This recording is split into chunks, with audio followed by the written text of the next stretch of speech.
நாங்களும் ஒரு வழியாக ப்ராசஸ்லாம் முடிச்சுட்டு உள்ளே நுழைஞ்சிட்டோம். எப்படியோ அப்படியே மலையெல்லாம் பார்த்துட்டு பைக்கில் டூ வீலரில் அருமையாக போய்க்கினே இருந்தோம்.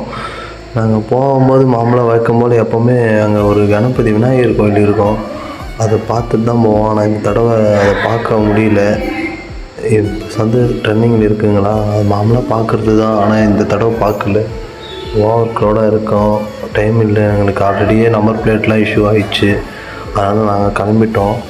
அப்படியே போயின்னே இருந்தோம். இந்த இயற்கையாக ரசித்துக்கின்னு மலையை பார்த்துக்கின்னு போயிட்டு இருந்தோம். குறிப்பாக ட்ராவல் பண்ணும்போது பார்த்து உஷாராக கவனமாக ட்ராவல் பண்ணுங்கள்.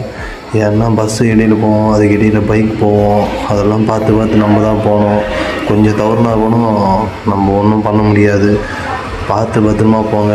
இடையில் பைக் போவோம், கார் போவோம், பஸ்ஸு போவோம், எல்லாத்தையும் கடந்து தான் போகணும்.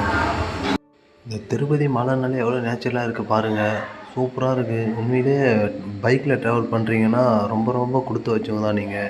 நீங்கள் காரில் பஸ்ஸில் போகிறத விட பைக்கில் ட்ராவல் பண்ணி பாருங்கள். இந்த மலையோட ரசிங்க எப்படி இருக்குன்னு மட்டும் பாருங்கள். ட்ரெண்டிங்காக வரும். நெக்ஸ்ட் வீடியோவில் பார்க்கலாம்.